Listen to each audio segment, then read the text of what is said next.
हे दोस्तों, मैं गिरी राज। कैसे हैं आप सब? Thank you so much for your support and प्यार।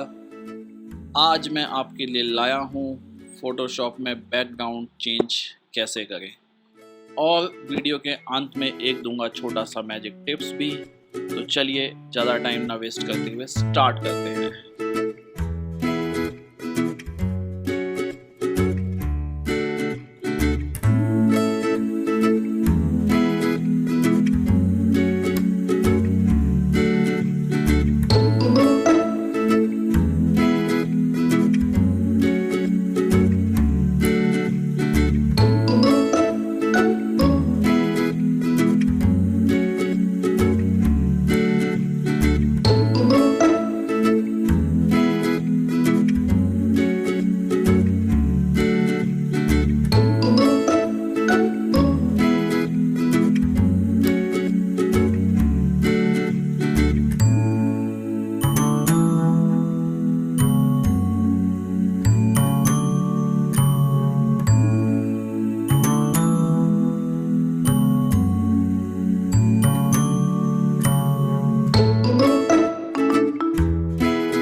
तो देखा आपने कितने इजी तरीके से बैकग्राउंड चेंज हो गया, बट ये हमारी पिक्चर के साथ जेल नहीं कर रहा। तो हम कोशिश करते हैं इसको पिक्चर के साथ जेल करने की, और पिक्चर में थोड़ा सा ड्रामा क्रिएट करते हैं, जो आज के लिए हमारी मैजिक टिप्स भी है।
अब हुई ना हमारी पिक्चर कास्ट। आशा करता हूँ ये वीडियो आपको काफ़ी पसंद आएगा और आपके काफ़ी काम भी आने वाला है। तो प्लीज़ जल्दी से जल्दी कमेंट करिए अगला वीडियो किस टॉपिक पे चाहिए, मैं आपकी मदद करने की पूरी कोशिश करूँगा। प्लीज़ ऐसे ही मेरा मोटिवेशन बढ़ाते रहिए, और अगर आपने अभी तक मेरा चैनल सब्सक्राइब नहीं किया तो प्लीज़ सब्सक्राइब कर लीजिए, जिससे कि आप अगला आने वाला वीडियो आपसे मिस ना हो। Thank you so much. अब मुलाकात होगी अगले वीडियो में। अपना और अपनों का ख्याल रखिए। Thank you.